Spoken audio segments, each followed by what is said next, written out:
The Bite Me podcast is coming right up, and it is brought to you every week right here on YouTube by Freedom Boats. It is the best shallow running boat on the water, and there is a model perfect for you. The Chiquita 14, the Eagle 16, the Patriot 18, the Commander 21, the beautiful Warrior like I have 23, or the big boy that runs so shallow, the General 26. Chet Moore and Pooty can customize it however you'd like, and there's a dealer near you, whether it's the Boatyard in Kemah or dealerships in San Antonio, Beaumont, Corpus Christi, Port O'Connor, Houston, and Aransas Pass. Freedom Boats or freedomboatsusa.com. Welcome into the Bite Me podcast. This is going to be a big show. Got a lot to cover. A lot happened this weekend and this week. But let's get out of a couple things out of the way right now. Subscribe if you can. We got thousands of subscribers. Bite Me can be found on Podbean, iTunes, Spotify, wherever you get them. Podcast, it's going to be on there. And of course, the Facebook group page, which I just got to notice, we surpassed 11,300 members. So that's very cool. And not going to bog down too much with Feeding Frenzy stuff. You know, I like to stay on task here and mix that in as much as we can. I might mention a couple of things like the casting contest here in a second. Got to iron out those rules, but that's about it. You know where to go to get your RSVP, and hotel, I think, is still there as well as the raffle tickets. But yeah, John Lopez here, Captain Dean Thomas right there at his house, Captain Caleb McCumber, Captain Scott Null. We have the whole band back together. We're going to play the hits today. But let's get going, man. And I can't let the amazing run that Caleb McCumber has been on this week. Well, for more than just about more than a week now that you've been on. First of all, this was amazing. We were all watching it, wondering, where you were. Dean and I were talking about it. Give us the coordinates. No, just kidding. How did this all transpire? And it stayed hot for a long time. Man, it just Scott and I talked about a little bit. It's just a series of events that all led into one big thing. We had a new moon, so it's a dark moon, and redfish will typically start hanging out around passes whenever you get this time of year. You get good tides, the green water comes in. But the one thing I was noticing now, yesterday they were eating pretty hard, but last week they weren't really eating. They were just milling about, and thousands of them just milling around about in circles. Never saw them eat. I would catch one, and every once in a while I'd throw up a ribbon fish, or every once in a while I'd see a ribbon fish come out of the water, but they weren't in the seek and destroy mode. And so Scott and I are kind of thinking that they're moving up or at least staging for spawn. I think that's what I was on to. Now yesterday was they were smashing pogies. They were doing the stuff that we talk about in our videos on YouTube and AU and all of that. But new moon, good tides, obviously low winds so that the beachfront isn't tore all to pieces, and getting in kind of in time of the year for the spawn. I mean that's really all I can put to it, other than on Tuesday there was a heck of a lot of bait around, but I'm telling you, I didn't see them eat anything except my lures Wednesday, Thursday, Friday. Saturday I elected to not be a part of it. And then So big fish, give us some numbers and some rundowns of what you were on.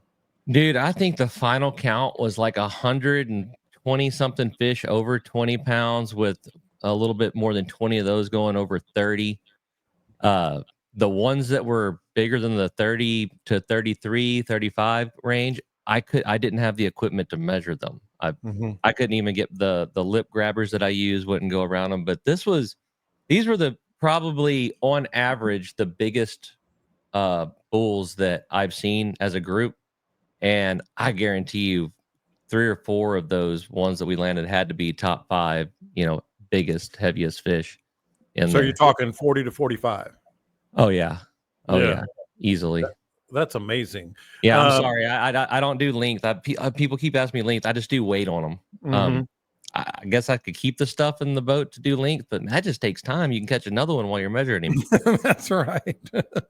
I want to get back to you, but Scott, I'm going to start with you first. What is your theory on other than the conditions as he talked about, like why they hung around, why they stayed there, and the sheer numbers of them all? It had to be food. I mean, might not be seeing it, but there was some food coming through there at some point on tide changes or something that was holding them in that area. And it's that time of year they're going to be around the passes for spawning.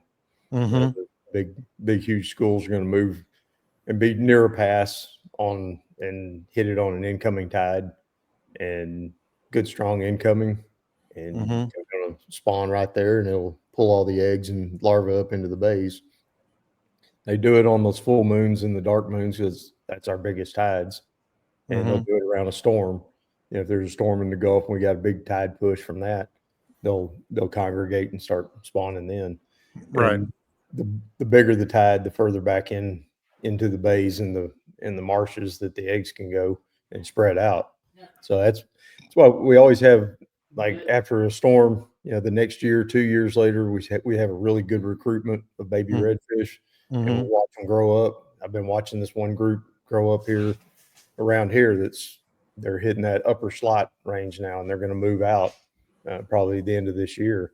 But I've been watching them when they were, we were catching tons of 14, 15 inchers, and we were catching tons of 19 to 20s. And then this year, they were more like 24, 25s, and now they're getting into that upper slot.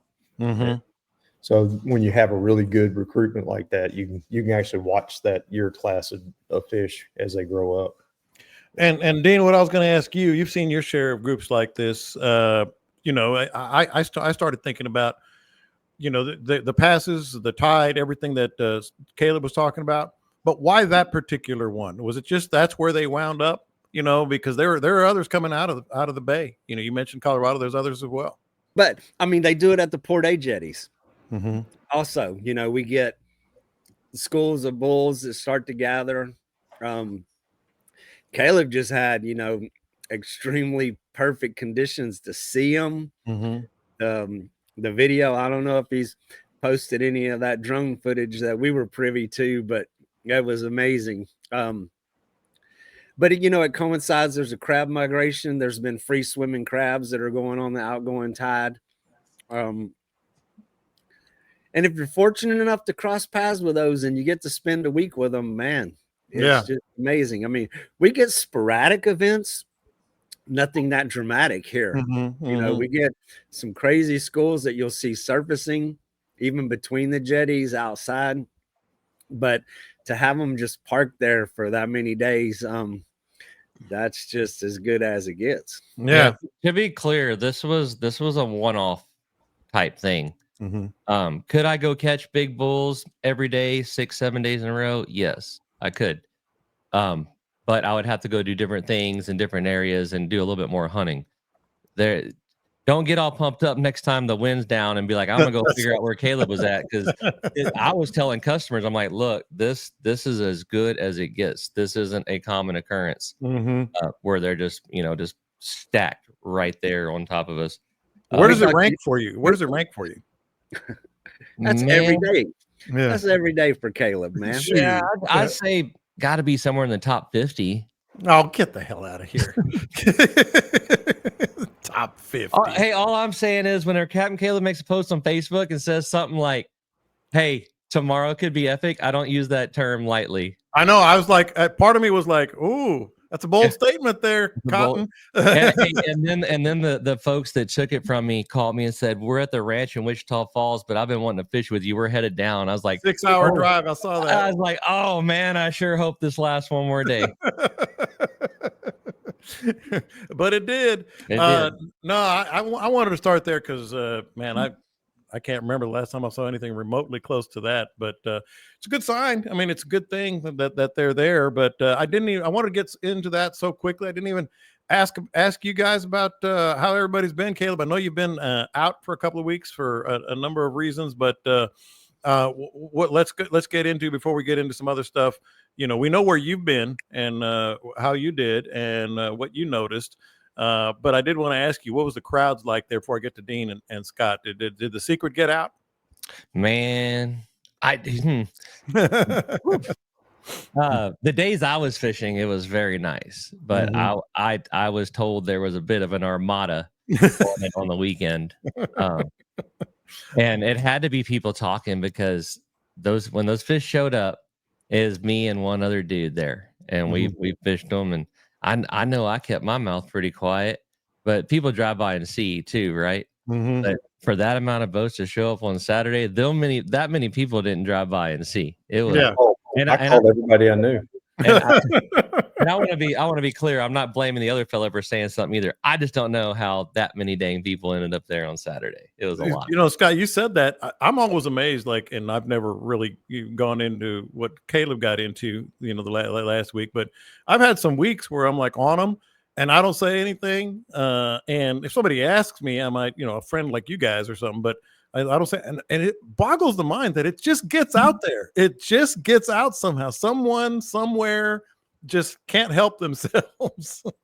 Well, you're taking people fishing with you, and they're That having too. the best day of their life, Mhm. and they're going to tell their buddy, you know, whether you tell them, "Hey, man, keep this quiet," they're going to tell their buddy, their tight buddy, where you were. Mm-hmm.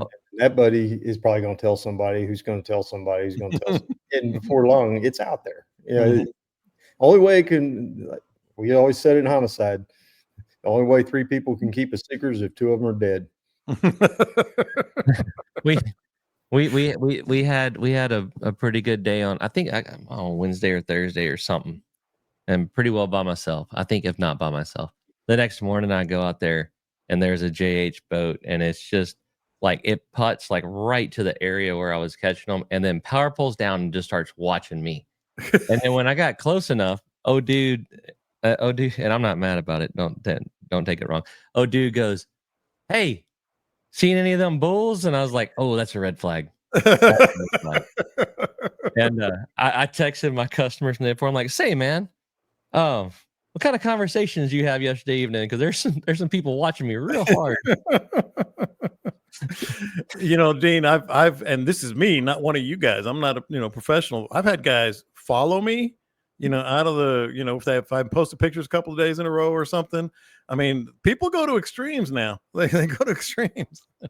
Well, it's the nature of the beast. Mm-hmm. I mean, look at the with the Real Housewives a couple weeks ago. Whenever when that one took place, on I found those fish, and then there was 50 boats that found them the next day. Yeah. Man, it's just, I mean, you get 2 or 3 boats gathered up, and that attracts 5 or 6 boats. 5 or 6 attracts 10 or 12, and it exponentially increases. So, it's a busy world out there nowadays. Back when I was fishing Galveston, I had this old fella. He'd never caught a redfish, wanted to catch a redfish on fly before he died. He was in his 90s.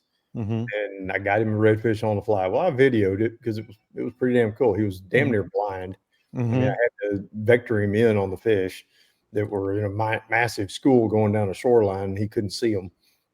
And I'm like, you know, throw 4 feet right of that. 4 feet. I mean, just what's 4 feet? They're eating like crazy, and finally he, you know, blind squirrel found a nut and got his fly in the middle of him, caught one. Well, I videoed it, but I videoed it downward from my polling platform, so all you see was fish in the edge of the marsh and one freaking fence post. There's an old fence that ran through that back into that marsh, and you see this one fence post, and it was kind of it was an odd fence post. It leaned, and it had a piece of barbed wire on it that was all rusted out. I swear to you, the next morning, I'm back over there hanging out because I had a lot of schools in that area.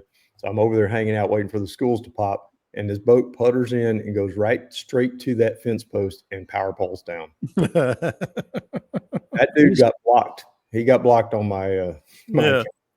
He's serious about this story because I've heard it about 37 times. He's been pissed for years about it. Left a mark. It left a scar. Like I didn't like that guy to begin with, but we were, you know, friends on Facebook, whatever. Yeah. And then he rolls up there with 4 guys on the boat throwing popping corks at my school and fish. Well, apparently you weren't real friends. No. Yeah, that's true. That's If true. you were real friends, you'd have called him and told him to come help you. Yeah. Exactly. But the thing is, like, you know, if I'm on a school and it's a pretty big area, there's a way for 2 or 3, maybe 4 more boats to come in, and we can work those fish. There's not a way for 12 to do it that I've come up with yet, but 3 or 4. I mean, if you mind your manners and stay off. Yesterday, there was another guy on those fish before I got on them, and I just, I tried to give him about 100 yards. And whenever he got on the school, I tried to get on the other side of the school so I could just kind of bump him back to him. He'd bump him back to me. Or if he, even, I think it was a guide. I don't know who it was, but I think it was a guide or something. Even if his customers were hooked up, I could go around that school and get on the other side of it. And when I caught my fish, it would push fish back to them. So by then they're unhooked and they can catch another fish. There's ways to do it. Running right up beside the boat that's on them or right up in the middle of them is not the way to do it. Yeah. And, just, and we've talked about that. Common sense that a little bit, and you really won't make people as mad unless they're Scott. Scott really liked that fence post. He's still mad about it. He's so mad about that fence post. Well, it's kind of counterintuitive to the other thing I wanted to get into here, because we were talking as well this week, and I just turned to Dean and I said, you ever ask yourself why you do this? Because there have been days where, you're beating your head against the wall, you're fighting to scratch out one fish or whatever. And what'd you say, Dean? It's the Neanderthal gene? Yeah. That actually came up in conversation with another fishing buddy where we were just, why do we do this? Why do we get up so damn early? When it comes to hunting, I don't care if it's hunting or fishing, and so then he said, well, there's must be a Neanderthal gene. However, it came up in conversation, and I sit there and it kind of a thought-provoking answer there. And I was thinking, I never was like a chess club kind of guy, or no kid. I never was that kind of he was a skeleton. I had you pegged for the chess club all day long. And so, just when you think you know someone. Yeah. and it's like, what there's certain people have this just drive to be there and hunt, kill what they eat, and and that was the deal. It goes back to your Neanderthal DNA. Whenever you drug something back to the cave, and it was a success, and then the next morning you get up and it's like boom, you just couldn't wait to get out there and do it again. And I know a lot of other people, friends, acquaintances of mine, that they just don't get it, man. They're like, why? They're like, what drives you to do that? And I mean, yeah, there's a Neanderthal in some of us that in spite of all of the setbacks, man, you still get out there and just take another hit in the head. What'd you say, Caleb? I asked Dean if all of his toes were the same length. But Caleb's good for another 5 years at least, just based on the last week. He'll be banging his head against the wall for a while. I feel terrible for the customers yesterday because he brought his girlfriend, and I guess it was one of her first fishing experiences. And now she is all about fishing and can't wait to go again. And I told him, because he has a boat in Rockport, I'm like, you are so screwed. You're so screwed. That's like Jan. That's like my wife. The first time I took her to the jetties, which we're going to get into that in just a second. First time I took her to the jetties, we caught 7 kings in about an hour and a half. And I just kept telling her, I just want you to know, it's not like this all the time. It's not like this all the time. I had customers one day, and I kept telling them that the redfish knew my boat. And devil be damned if whenever they were like, nobody made it until the end of the fish, until the fish went down. Everybody gave up before it was over. And I said, all right, well, y'all ready to head in? Let's go. And a school of fish came into the pass with me, and I was like, they're just telling me bye. It couldn't have worked out better. They're telling you goodbye. It's pretty amazing, that you're going to be set for a while. Jan's still 2.5, 3 years later, still all about it. But let's get into what Dean and Scott. We know what you did, Caleb, but what Dean and Scott did, saw, learned, noticed. Dean, you want to start?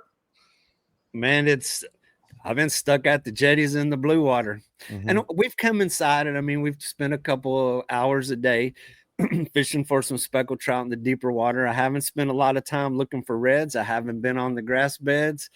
Water temperature still in the upper 80s, and it's fun to be distracted from that at this time of year. But the blue water at the jetties was out there this morning still, man. It's beautiful. It's amazing. Didn't spend near as much time out there this morning. It got a little breezy. We had some thunderstorms kind of starting to roll in. So we gave up on that early and did go back to the flats. But for that's my game plan. I got the fever, man. Whenever the opportunity is there, it's a short season. That's where I've been spending my time. Yeah. And it's still there. The action is still there. When the conditions are right, looks like tomorrow looks like another great day, like less than 5 mile an hour wind in the morning. And the blue water, though, the blue that is at the Port Aransas jetties within the first 2 or 3 buoys is just amazing right now. It's a beautiful sight. Well, we're going to have I'm going to post a video, if not today, tomorrow. We talked about that, but Scott, that leads me to what you've been doing. You know, like you got to be prepared for more than just one thing when you head out with this type of weather. It can be beautiful for 2 hours and then all of a sudden changes. We had to run away from a storm ourselves, a pretty significant storm. Came in, had the redfish and the trout rods all rigged up, ready to go, caught some trout, had some blowups on the reds. But what have you been seeing? And I know you're going to kind of double down on be prepared for a little bit of anything.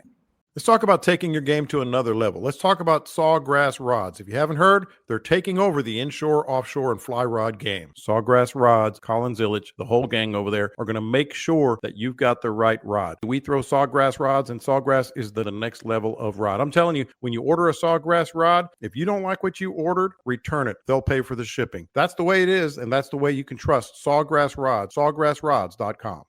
Yeah, well, that little weird front that stalled out with the little thunderstorm. Oh, it was all over you. Yeah. It sat on top of me for 3 days and just blew me out. I had to cancel a couple of trips and reschedule just because it just wouldn't leave me alone. It was just vacillating. You know, it would be on the beach.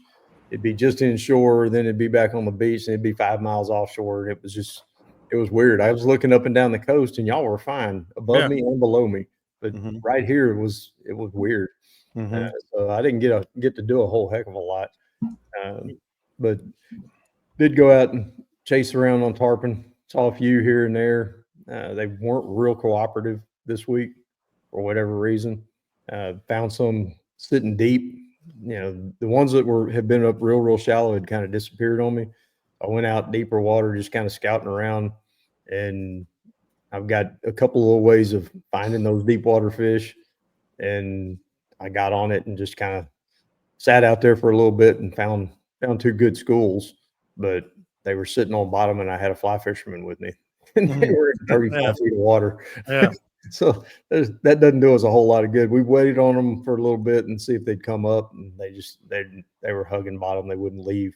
But the jacks and all that were at the jetties just thick. So guys got to have some pulls, broke a rod, you know, kind of had that kind of a day. But throwing top waters. Here's what's interesting. I was talking about this the other day. You've been on jacks like crazy at the Port O'Connor, surf jetties and such. I have not seen a single Jack Crevalle all summer where they come in the channels. They come in the Lydia Ann. They come in the Aransas channel. I mean, big mega schools when the blue water comes in. We get them as a byproduct, trolling for kings out there on the outside. Have not seen one single Jack Crevalle in my area for the duration of summer. Yeah. Not the first one. They're all here.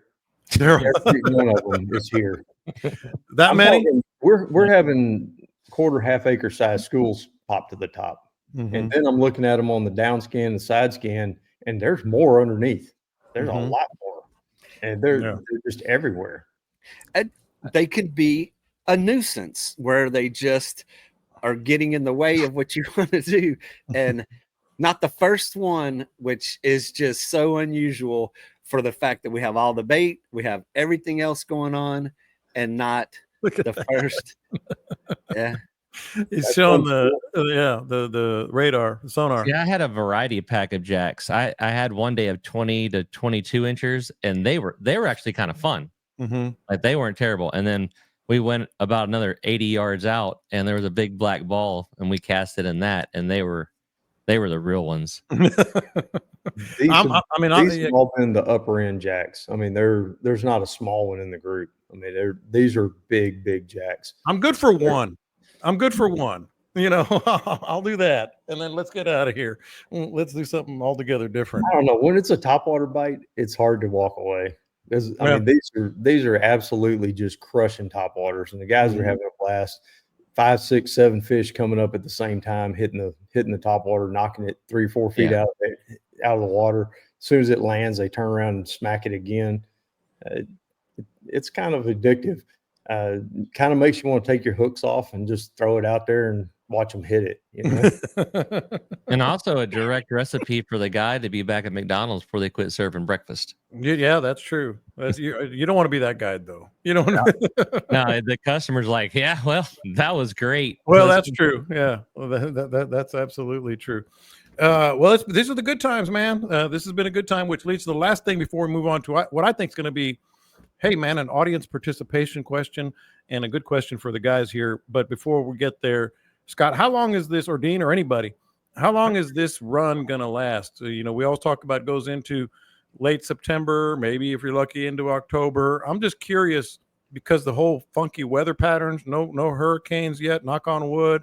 Could this linger a little bit? Thanks, John. I know. I said knock on wood. I said, dude, what are you doing? I did the reverse whammy. I did the reverse whammy. But from a clinical point of view, you know, from what you're seeing, could this last a little bit longer? No. It ain't now. Everybody's going to say no. It's about to come to an abrupt end. Everybody buy your generators. Clinically speaking, we're clinically screwed. I did the reverse whammy. I said knock on wood. With all due respect, that's what. Yeah. Bless his heart. Yeah. Scott, you're gonna be in the same boat as these guys? We've had some high pressure, you know, just kind of sit over us, and this used to be normal. This was a normal summer, you know, years ago. Then for the last, I don't know, 5, 6, 7, 8 years, it seems like it's just been windy off and on all summer. You know, we get these weird winds, and it stays around for, you know, a week, 2 weeks, and then we catch 2 good days, 3 good days, and then it goes away again. This year is more like what it used to be way back, where the long stretches are interrupted by 1 or 2 days of wind. Yeah. I like this a whole lot better. And hopefully this little pattern sticks around through September into October, and, you know, we don't get any big bad fronts to push my tarpon away, and I can stay on them all the way into late October. Those of us that don't have big ass tarpon boats are experiencing, just like after the last 5 years, that we get like 4 days of this and then we're screwed for 2 weeks. But I'm glad you're having a good time, Scott. It's, yeah, the boat helps, but I mean, even what the boat does for me, we were talking about it yesterday, because we got slammed with some east wind yesterday that came out of nowhere, wasn't in the forecast, and it blew exactly straight down the beach. Kind of like that day that Dean was out there in the little Poland skiff with his buddy, and I was in my big boat. It was similar to that. It was crossways to the waves, and it blew absolutely straight down the beach. And we went way on down, and with the new boat, I don't mind it so much because it cuts through there pretty good, and we didn't really have a bad run back. You know, I could run 20 miles an hour and stay on top of it and kind of slice through it. But those are the kind of days in the past that just beat the hell out of you, and then you were sore for 2 or 3 days, and you really didn't want to go back out there and try it again. It would keep you closer to the jetties. With this boat, I have no problems running 25, 30 miles down the beach if I need to go find those fish. I mean, I do a lot more exploring now than I did in the past. But the weather patterns, they're going to change. You know, I mean, now that John said it, we're going to have something tropical pop up. It's just going to happen. The But- redfish aren't even going to spawn this year now. They're done. No more babies. Redfish because of John. No more babies. Why do you hate redfish babies, John? They're not gonna. It's not gonna happen. All right. So this is where I have to remind my buddies here in front of me to. I don't know if it's set your ego aside or be completely transparent, but whatever. But this was an interesting question, and it's about you never stop learning. I think the audience participation part. I put it on the top of the rundown here. If you're watching on YouTube, you're with us now. If not, you can listen to this. I'll be posting it about 6 p.m. tonight on Tuesday. How has this podcast changed your game? And it came from a listener that texted me and just was like over the top effusive. I did this that you guys talked about. I did this that you guys talked about. It's really changed my whole attitude on fishing. And it wasn't necessarily a question per se, but I'm turning it into one because there are a lot of our listeners that I'm sure you guys get similar messages. Like, man, because of you guys, and we appreciate it. I know the captains really appreciate it. But I'm curious. I want to get our listeners on the comments here. How has this podcast changed your approach, changed your game, changed the way you do things? But I'm going to start with these three guys because I'll give you an example for me, and part of it came up this weekend. We heard about some tarpon that were cruising through the jetties, and I looked in my box and I didn't have a single bait buster, not one, everywhere for one. And then we're cruising down there, and no, this was separate from when I was with Dean, and I started using the side scan like crazy trying to find tarpon. And I'm here to tell you, it's shame on me for not having any bait busters and rigging them for tarpon. But the other thing is I never really used to use side scan very much until we started talking about it here. Scott uses it a lot. I know Caleb uses it a lot. So even me, who's been fishing 50 years, this podcast has changed my game. I'm curious what the listener is going to come in with.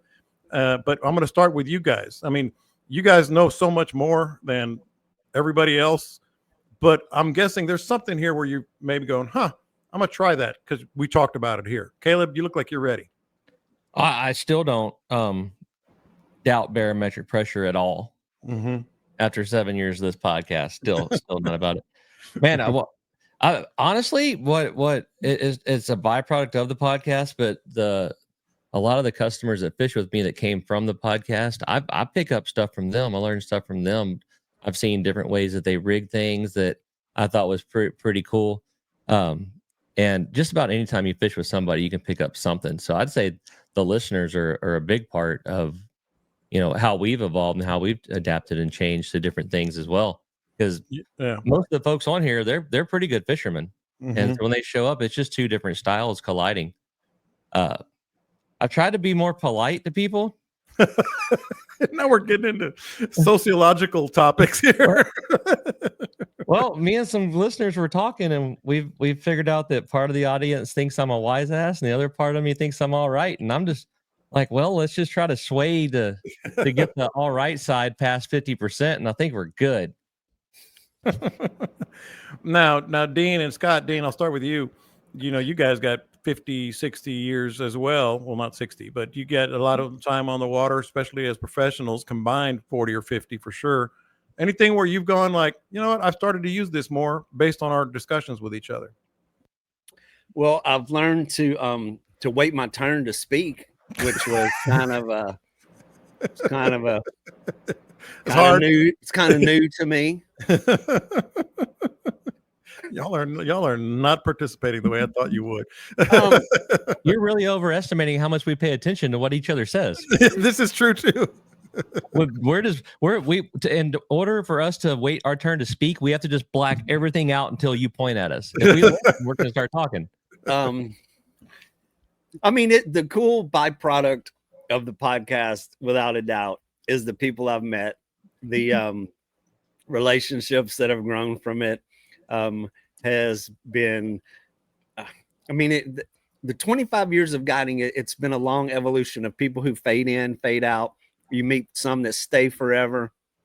some that come and go. The podcast has built a family. So here's another thing that's interesting. People that come and fish with me really do know us. They really have, they hear so many of our stories that we openly share. As I kind of forget how many people are listening to this sometimes, and it's just me and this little group of clowns I'm sitting here looking at every week, and we just kind of carry on as we normally do. But so many of those stories come back to me on the boat on a daily basis. I mean, it really is quite entertaining. Yeah, I get to hear everybody, is Caleb really as crazy as he acts on there? How do you answer that? Because I have. I'm like, well, Caleb is what he is. That's what I say. That's what I say. 100%. And they're like, why is Scott so serious all the time? And I'm like, he's just born that way. It's the rhino term. Rhinos are always serious. But yeah, so the people more than anything. And I mean, we're always sharing techniques, efforts to catch fish.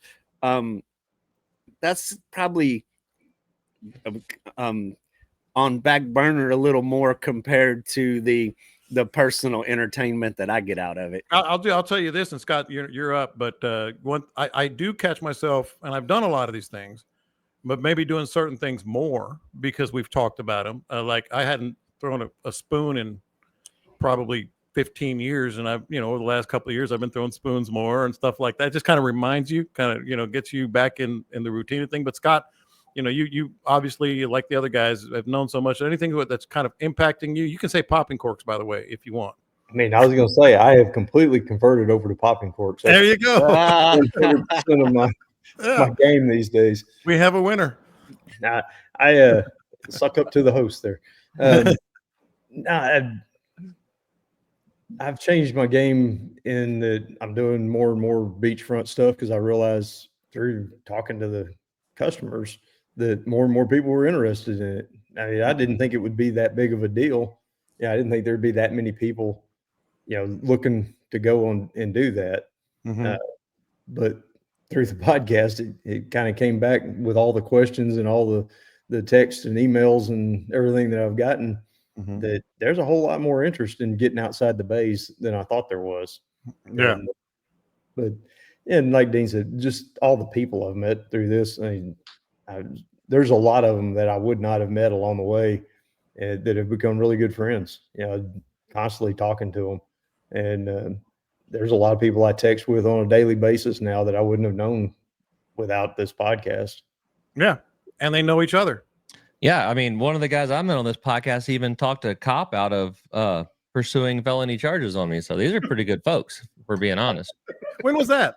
The damn Bite Me fundraiser last year. Oh, that's right. Yeah, I'm not leaving the parking lot this year. Oh, that reminds me. Before we get into anything else here, okay, let's iron out these rules on the casting contest. Here's what I'm thinking, but it's an open slate if you want to do it. I'm thinking 2 casts each of you guys. We're going to do a 50-50 pot. Let's say somebody throws in $20, 10 goes to the charities, and 10 goes to the winner whose ticket we pull. Thinking 2 casts a piece at those bait buckets that we used last year. I think we still have them. If you have them, bring them, by the way. 10 feet, 20 feet, and 30 feet. Thoughts? 10. Let's do 20, 30, and 40 or something. You want to do that? Yeah, 10 is too. God dang it, fishing pole's 10 foot long. Yeah, or maybe even like 25, 35, 45 because when you're standing on the ground, it's real hard to cast it short. At least you're off the water a little bit when you have to do it. So 25, 35, 45? See, Caleb's already trying to start to modify the rules in his favor. No, we're trying to. That's what we're talking about. Scott, have you ordered any exotic reels from New Zealand or something for accuracy? Because I haven't. No. I wonder if there's anybody else who would do something like that. I got laser red dot sights on my new ride. He's gonna bring his bow. He's gonna bring. Just keep it to 20, 30, 40 simple.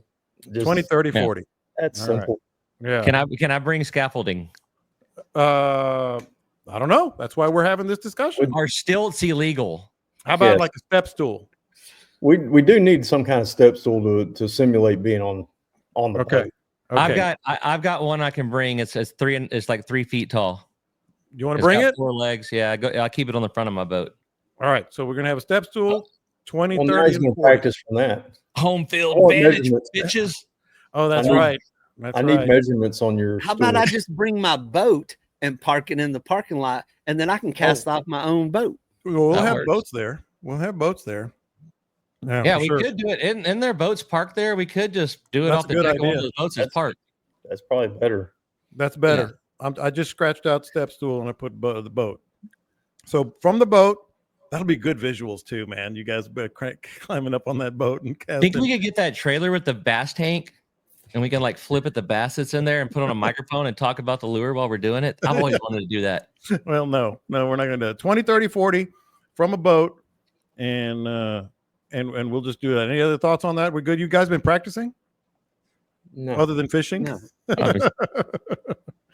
Are we going to have to use a particular lure? I think it can be no 8-ounce. It's like 1/4 ounce jig head or a top water. Like Again, this is why we're having this discussion. So there's no complaints when we get there. What are your thoughts on the lures? One consistent one, or you bring your own? I think it's got to be consistent. I mean, Well, yeah, we Okay. all got to throw the same thing. I've got a variety of those plastic plugs that are different weights. Then they wouldn't hang in the grass. You Why wanna do not that? just go with the PT7 same as we did last year? No. You want to do a jig head? Like It's a gonna quarter? get hung up. It's gonna get hung up in the How in about the, a plastic of your driveway. choice with a jig head of your choice and just cut the barb or cut the hook off? There we go. All right. So Plastic what of your weight? Weight of choice? Well, whatever you want to do. Plastic of your choice, jig head of your choice, cut the barb off. Go whatever. I mean, all 3 of us are showing up with 1/2 ounce jig heads. It's going to be pretty fair. Maybe. And you're going to be mic'd up according to Chef Gonzo, by the way. So yeah, that I'll be up there. I'll have the microphone, no doubt about it. All right. So how about a little tip here from Captain Dean Thomas?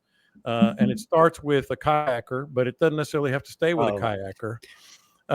Don't assume they see you. Dean? I got a better one than that. Don't be a dumbass.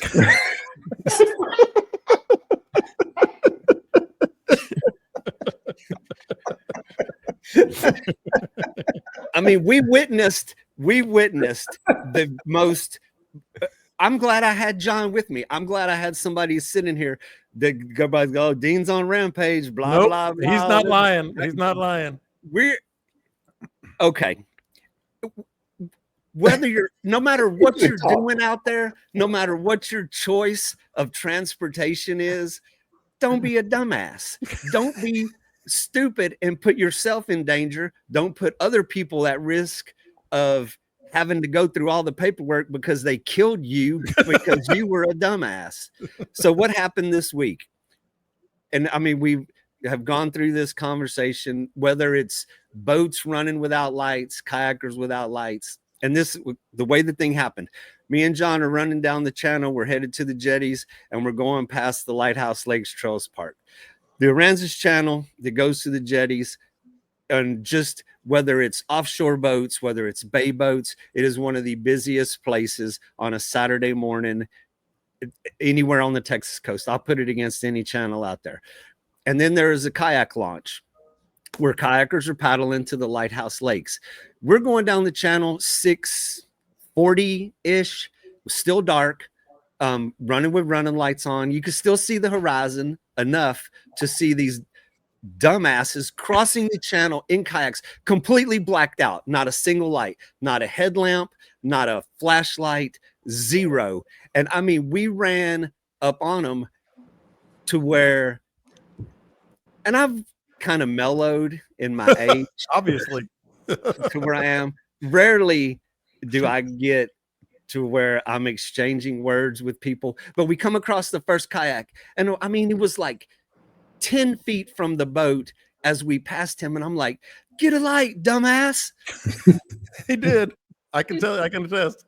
I mean, and the dude, he didn't look over his shoulder. He didn't acknowledge us, didn't give a rat's ass of how close he was to getting run over by a boat that thankfully we were paying attention, you know, that.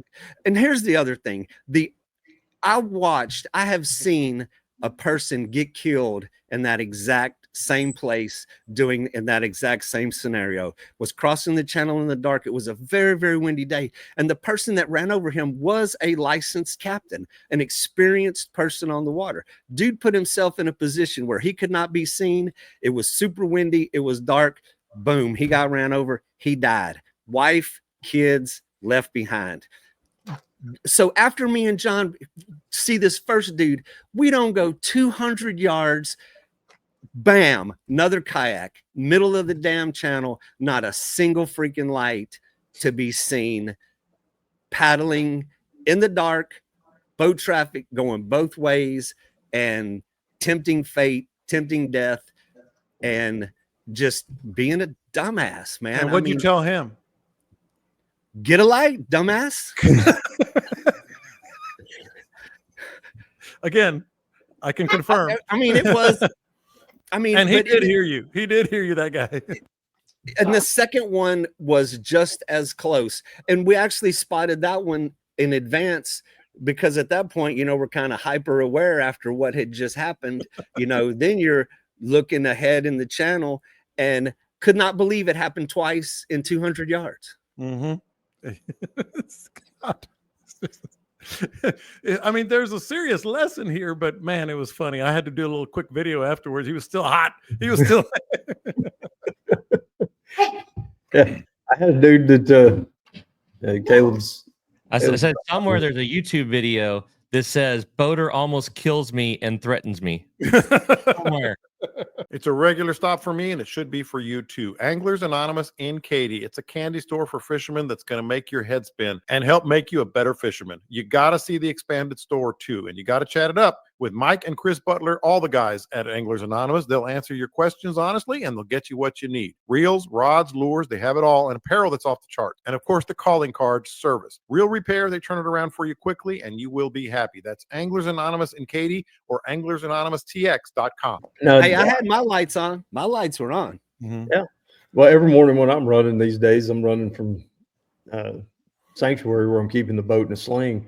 I'm running down to the fishing center to go pick people up. And I'm running at 6:15 to 6:30. I've got orange light on the horizon, and I can see, and it's to the east, so I'm running straight down the intercoastal. So I've got really good vision going that direction. I can't tell you how many boats I've passed in the last 2 weeks that were blacked out, completely blacked out. No running lights, no nothing. Power boats, just completely blacked out coming down the channel. Most of the okay, when you drive, which side of the road you drive on? You're driving on the right. Good God, we become the UK when we get wet, don't we? Yeah, we do. ICW, that's kind of like a road, right? So if you're coming down that, stay kind of on the right-hand side. I had boats passing me with no lights on my right. Yeah. And I'm on the right side of the intercoastal, and they're running between me and the bank with no lights on. And luckily, I mean, like I said, I'm running when it's just light enough where I can see their silhouettes coming from way off. But up against that bank, that's a tall bank with the spoil banks. It's hard to see them over on that side. What I was seeing mostly was just the wake. I could see the boat wake coming, and then I could pick up that there was a boat over there on that side of me. So I kind of moved over more to the middle. It just amazed me how many boats I saw in the last week just running blacked out. And I And get even it, electronic stuff in the water, but your lights do go out from time to time. But my God, just when you're running into the sunrise, when you're looking at the sun coming up, you can't. There's glare and reflection. You cannot. It's not where the light is on the subject. It's not lit up. You're looking at a silhouette, and the silhouette is blacked out against a dark background, and you have the sun and the glare in your eyes. People take it for granted how dangerous it can be out there. Every body of water has deaths that occur every year, and it is a result of someone's carelessness. I mean, it doesn't have to be that way.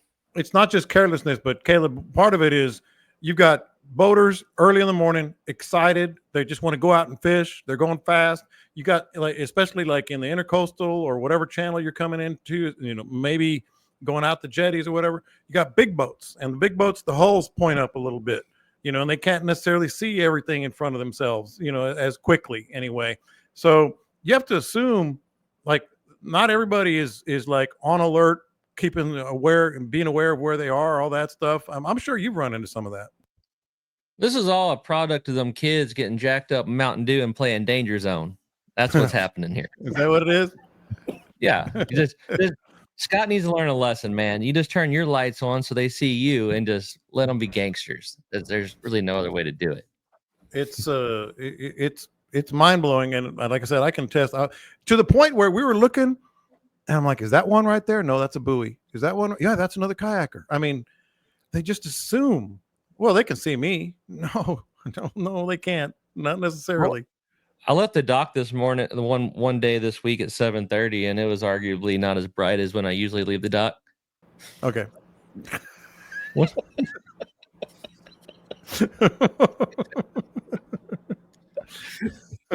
On that note, but yeah, no, I mean this goes for boats too. There's a bunch of boats. Scott was talking about it. A bunch of boats that said, "Oh, they'll see me." No, man, don't make that assumption. The worst on Mitch was coming at me with one of those light bars. He had that thing turned on, running at me, coming down the channel, just bright ass light bar, and he turned it off. As he was getting close to me, he dimmed his brights. Yeah, turned it off. Well, when he turned it off, he was completely blacked out. He didn't have any other lights on that boat. Well, you knew he was coming in. All right, so this was a question that's been in the bucket for almost a month here, and I'm just going to read it and jump in as you want. It's about live bait, specifically shrimp. I think I know the answer, but I told him I'd ask the question to the class here. Quote, he says, I know people talk about the croaker soakers, but with trout limits, I'm wondering if they're not buying as much and using more shrimp. Does that matter? Is more shrimp being used? I don't know a lot about the abundance of shrimp and the life cycle. Can the guys discuss? And his point was, will the shrimp ever be in danger of being overused, overfished, maybe not as available at some of these bait camps? Scott, start with you. You're our resident pseudoscientist. I mean, anything can be overfished, but I just don't. I mean, I haven't noticed a lack of abundance of shrimp, and I don't know how to answer that one exactly. My thing was, we've been throwing shrimp forever, right? That was way big. It was huge way before croaker ever came along, and I mean, we can see it with the croaker, but we can't really see it with the shrimp because nobody really fishes for shrimp.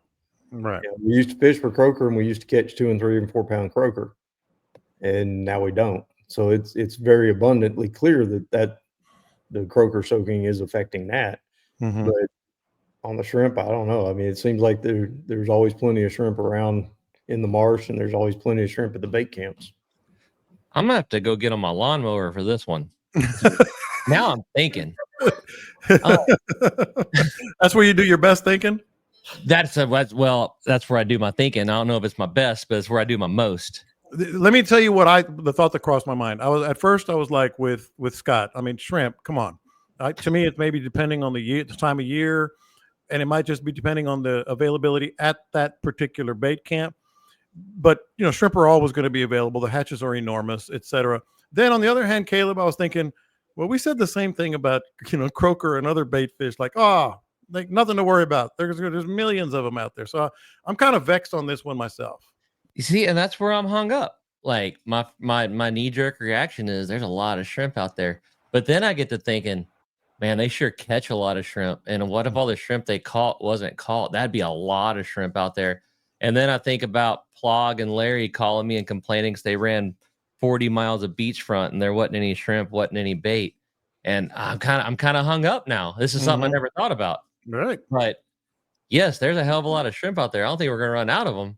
But I think Charlie, the guy, one of the bait guys I know, said he caught 450 pounds in one day. I mean, what if that never happened? What if they all got left out there? That'd be a lot of shrimp and a lot of bait and a lot of reasons for stuff that's hanging out deeper to come up closer. Yeah. I got to mow my grass, boys. I don't know yet. Dean? That's usually as I listen to these other guys talk, I find something useful I can add or build off of. I hit the wall on this one. I have talked to, I mean, I know some guys, some shrimpers over here, and shrimping is a lot like fishing. I mean, they don't hit them automatically every day. They do move around.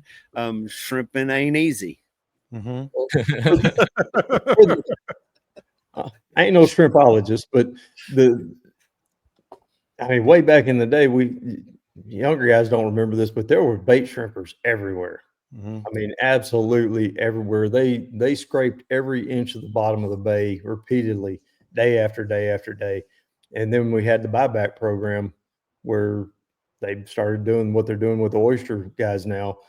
So there was a problem at some point back then.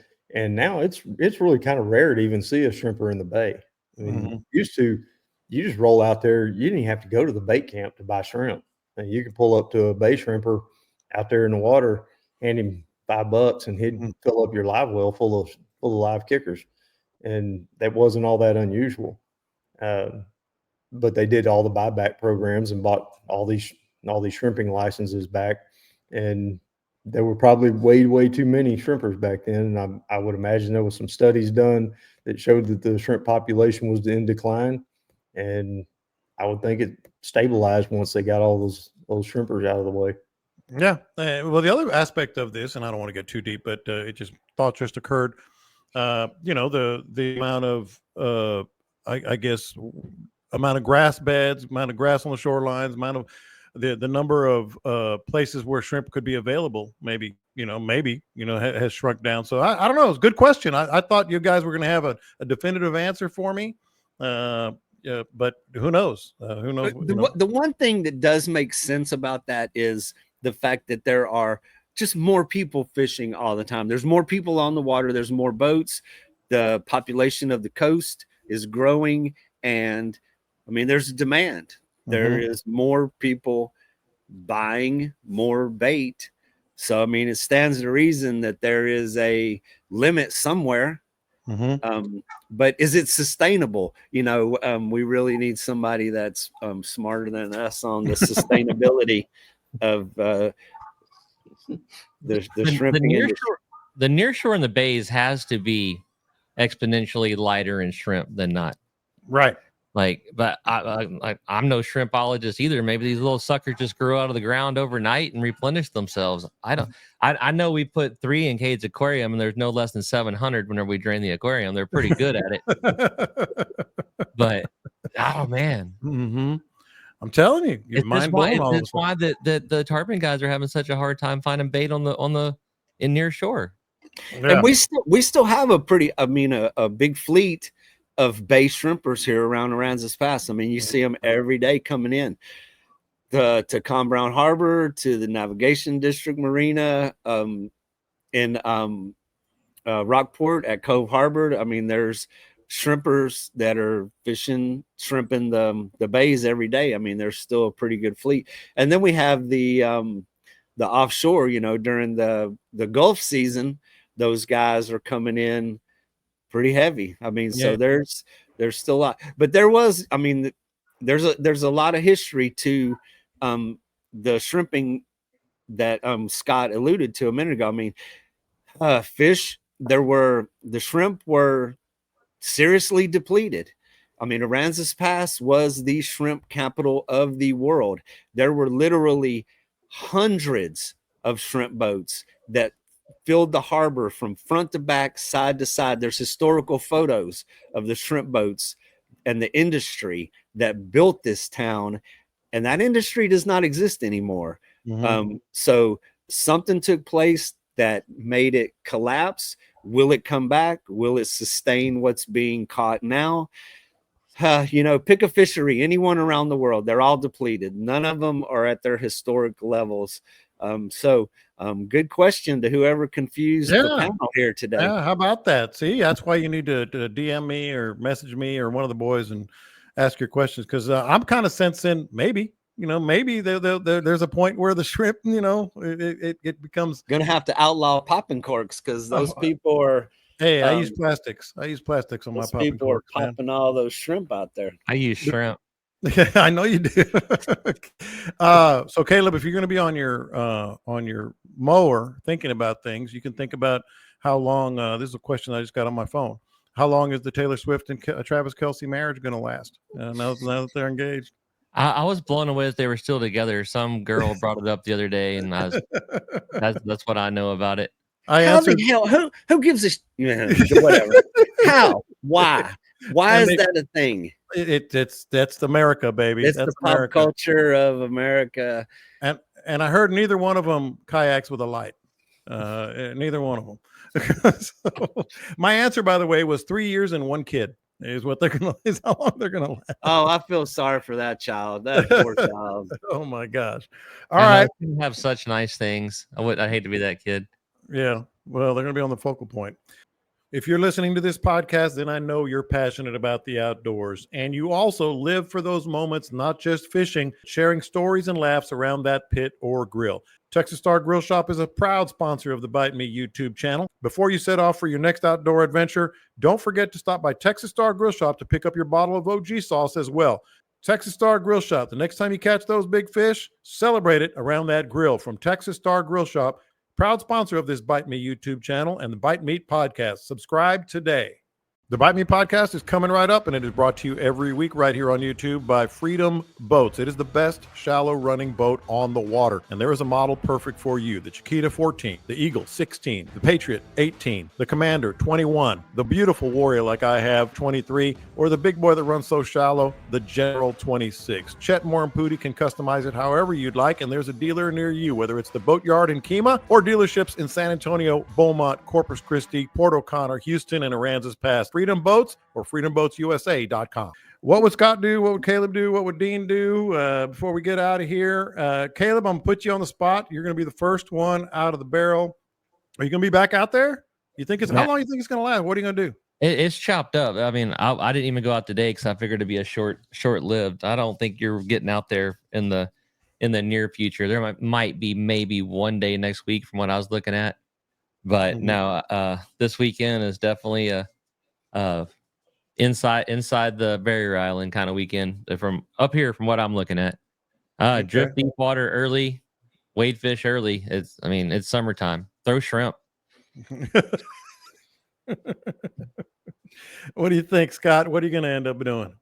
Well, I'm fishing Thursday. We're going to go poling. I'd like to be out there on the beachfront. Conditions are good tomorrow, but iffy on Thursday a little bit. It's going to get a little bumpy. And one of my good longtime old customers has kind of moved out of the country, and he's coming back with a friend and he wants to show him redfish. So we're going to do some poling for redfish. It'll be an early thing. Get out there as early as we can. Hopefully they'll stick around for a while. Over the weekend, I didn't even look at the weather, honestly. I skipped it because I knew I wasn't going to be here, so I didn't want to torture myself. Going back up there to Center Point in the Kerrville area. Oh, nice. They're having something for us. I don't know what, for all the volunteers who stuck around throughout the whole thing. We're going to the Center Point football game, first football game they've had since the flood. And that's really cool. Send us some pictures. There, and they're saying they're going to do something at halftime. I don't know what it is. They told me, I got a call from 3 different people from up there that insisted that I come. I said, well, maybe I'll come. Maybe no, you have to come. So I don't know exactly. That's Friday night. Yeah, that'll be Friday night. So Friday Night Lights in Center Point, Texas. Hey, man, that's gonna be badass. Yeah, that's gonna be badass. That's gonna be a good one, man. Dean, you're gonna be versatile, I'm sure. Yeah, I wish I could control my emotions and go look for redfish at the crack of dawn, which it's kind of funny to say I wish the wind would blow a little bit to distract my attention from going outside the jetties. But well, the weekend, Saturday, 10 to 14 Saturday. Saturday's a little bumpy. I just went ahead and looked for you. Yeah. So it's gonna be a little bumpy. And then that's cool. Then it makes the decision making process a little easier by eliminating an option. But I mean, the kingfish are amazing. They're there. I'm gonna go look for Jack Crevalle and try to solve this mystery. It's crazy that those things are swarming so close. I haven't seen one down the coast. I haven't been up as much as you, but I haven't seen one. But the trout fishing, I mean, I've been hitting trout along the deeper water, the edges, the outside of the flats. Those have been pretty consistent. But also an early morning thing. I mean, water temperature is still way up there. Even in the Gulf, the water is 87, 88 degrees. In the channel, the flats, I mean, it's just hot. So the best opportunity for whatever you choose, you know, the first 2 hours of the morning are usually the best. Yeah. Well, all right, boys. Scott, enjoy that, man. That's going to be cool. I'm sure it'll be a nice event that they put on. You guys catch some fish, and be sure to book our guys. Caleb, I'm still impressed by you putting yourself out there on that one trip. Some dude drove 6 hours, and you still got him on some fish. That's a professional right there. That's a professional. With a popped rib. With a popped rib. And of course, Dean has has some openings here and there as well. So be sure to book them. Be sure to sign up for the podcast, to subscribe wherever you get your podcast. Don't forget to the RSVP and the raffle and the hotel. Any parting shots here for any of you guys you want to make sure you and announce? Tonight, Anybody? Me and Scott are on the AU webinar Q&As, and it's going to be near shore focused. So There we go. both of us been out there. And I can guarantee you there's going to be some good video with that as well. All right, Anglers Anonymous tonight. You guys have a great week, great weekend. Catch them up. We will talk to you next time. Now, imagine being such a dumbass that 4 dumbasses think you're an example of being a dumbass. That's solid.